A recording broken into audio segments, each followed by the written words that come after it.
सुंदर वन पहाड़ियों के पीछे बसा हुआ एक बहुत ही खूबसूरत नगर सुंदरी नगर था, जहाँ पर रानो नाम की एक बूढ़ी अम्मा अपना गुजर बसर किया करती थी। एक दिन अचानक उनके दरवाजे पे किसी की आने की आहट सुनाई देती है। वो आहट सुन वो हर रोज़ की तरह उठ बैठ जाती और देखती कि कहीं कोई उसके घर वाले तो नहीं लौट आए। तभी देखते ही देखते उस दिन उनकी दोनों पोतियां शहर से गर्मी की छुट्टी में उन्हें अचानक सरप्राइज़ देने के लिए घर पर आई रहती हैं। अपनी दादी माँ को वो लोग देख के हैरान रहती कि वो जगी कैसे हैं। वो लोग उनसे कहती, दादी माँ आपने तो मेरा सारा मज़ा ही ख़राब कर दिया, हम लोग तो आपको सरप्राइज़ देना चाहते थे। वो वहीं बैठ के दादी माँ से कहानी सुनाने की जिद करती। उनकी दादी माँ उनसे पहले खाना पीना को कहती, लेकिन वो लोग अपनी दादी की बात बिल्कुल भी नहीं सुनती और वो झट से कहती, हम लोग तो ट्रेन में खाते पीते आए हैं, आप जल्दी जल्दी हमें अपनी वाली कहानी सुना दो जिसकी इंतज़ार हमें पूरे साल रहती है और पूरे 1 साल के बाद हमें ये मौका मिलता है इस गर्मी के छुट्टी में आपसे कहानी सुनने को। उनकी दादी माँ उनसे कहानी सुनाती हैं। वो लोग कहती कि हमारे गांव के पास एक गांव था जिसका नाम वीरानपुर था। वहाँ से कोई भी शाम ढलने के बाद कभी नहीं गुजरता था। एक दिन वहाँ से लता अपनी बेटी सुंदरी के साथ गुजर रही थी। अचानक बिजली कड़क के बहुत तेज़ बारिश शुरू हो जाती है।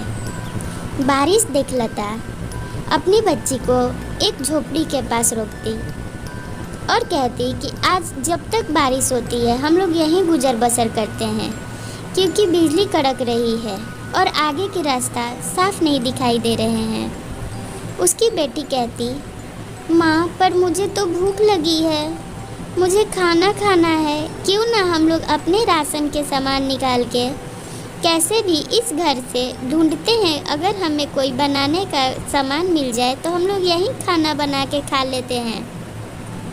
उसकी माँ अपनी बेटी की भूख देख परेशान हो जाती और कहती, ठीक है तू घबरा मत, मैं कुछ उपाय करती हूँ। पूरे दिन मजदूरी करके उसकी बेटी भी थक चुकी थी।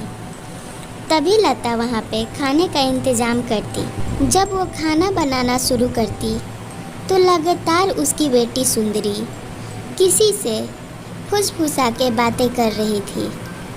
ये सब देख लता अपनी बेटी को डांट लगाती और कहती, तू किससे बातें कर रही है, मुझे तो यहाँ कोई दिखाई नहीं दे रहा है। एक काम कर, तू मेरे साथ बैठ के भजन कीर्तन कर। लता को अंदर से घबराहट होने लगती क्योंकि उस जंगल में उसे आसपास कोई दिखाई नहीं दे रहा था। ऊपर से उसकी बेटी अजीबोगरीब हरकतें कर रही थी। खाना बनाने से लेके खाना खाने टाइम तक वो लगातार किसी से बातें कर रही थी। खाना खाने समय तो उसने हद कर दिया, अपने थाली से निवाले निकाल के वो किसी और को खिलाने लगी थी। ये सब देख लता हैरान थी और परेशानी से वो तुरंत उठ खड़ी होती। देखते ही देखते वो अपनी बेटी से कहती, चलो चलो अब हम लोग खा लिए हैं, वैसे भी इस बारिश को रुकने में बहुत समय लगेगा, क्यों ना हम लोग अपनी घर की ओर चले, हमारे यहाँ बहुत पानी जम गए होंगे। उसकी बेटी कहती, नहीं मम्मी, मुझे यहाँ पे इस लता के साथ खेलना है। वो कहती, कौन लता? लता तो मेरा नाम है।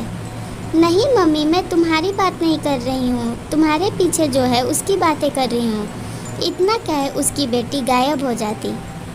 लता अपनी बेटी को आवाज़ लगाती और कहती, देखो तुम मुझे परेशान मत करो, इस बारिश में मैं तुम्हें कहाँ ढूंढूंगी, तुम कहाँ छिप गई हो, जल्दी मेरे सामने आओ।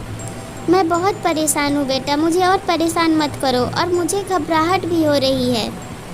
जितनी ज़ोर से बिजली कड़कती उतनी ही डर लता के अंदर बैठता जाता और अब उसकी बेटी भी गायब हो चुकी थी। तभी देखते ही देखते उसके सामने किसी की ज़ोर से हंसी सुनाई देती और वहाँ पे एक 3 सर वाली चुड़ैला खड़ी होती जो कि लता से कहती, हम सबको आज़ादी दिलाओ, अगर तुम हमें आज़ादी दिलाओगी तो मैं तुम्हें तुम्हारी बेटी लौटा दूँगी, अगर आज़ादी नहीं दिलाती तो मैं फिर कुछ नहीं कर सकती, तुम्हारी बेटी को अपने तीसरे सर में डाल लूँगी, गांव वालों से मदद मांगो। ये सब लता को कुछ समझ नहीं आता। वहाँ सुबह हो जाती और लता उसी गांव में फंसी रह जाती। वो रोते हुए उन गांव वालों के पास जाती जो कि उस गांव में रहा करते थे। सारे गांव वालों को उसी झोपड़ी के पास लाती जहां उसने पूरे रात बिताए थे और उसकी बेटी सुंदरी जहां से गायब हो चुकी थी। गांव वाले उस झोपड़ी के पास आते और उससे कहते, यहाँ तो कोई नहीं है, क्या आपको ध्यान से याद है कि आपकी बेटी कल रात यहीं से गायब हुई है? लता रोते हुए कहती, मुझे पूरी तरह से याद है और यहाँ मुझे 3 सर वाली चुड़ैल दिखी थी जो कि मुझसे मदद मांग रही थी। इतने में वो लोग उस झोपड़ी के अंदर आवाज़ देते और कहते, देखो तुम जो भी हो, हम लोग तुम्हारी मदद करने के लिए तैयार हैं। तुम बताओ कि तुम्हें क्या चाहिए और उस बेचारी मासूम बच्ची को क्यों अपने कैद में कर रखी हो। लता झट से आगे आती और रोते हुए कहती, चाहे तो तुम मेरी जान ले लो पर मेरी बच्ची को लौटा दो। तुम मेरी बेटी को दे दो। मैं तुम्हारे मदद करने के लिए इन गाँव वालों को लेकर आ गई हूँ। तुम्हें अब जो भी मदद चाहिए इनसे बोलो, ये लोग मदद करने को तैयार हैं। अंदर से कोई आवाज़ नहीं आता। लता घबरा जाती और अब वो उम्मीद छोड़ देती कि उसकी बेटी भी वापस आएगी। तभी अंदर से गाना का आवाज़ सुनाई देता जो कि बहुत ही वीरान आवाज़ था और एक लड़की निकलती जिसकी भाषा लता और ना ही गांव वाले समझ पाते। अंग्रेज़ों के ज़माने में विदेश से आई लड़की को इन गांव वालों ने कैद करके उसके सारे गहने ले लिए थे और मार दिए थे। तब से वो यहाँ से कोई भी रात में गुजरता तो उसे अपना शिकार बनाती। बहुत लोगों को वो अपना शिकार बना चुकी थी और वो मुक्ति पाना चाहती थी, पर गांव वाले उसकी बातें समझ नहीं पाते थे। तभी पंडित जी को फ़ोन करने पे पंडित जी भी वहाँ आते और पंडित जी की आहट सुन वो लड़की गायब हो जाती।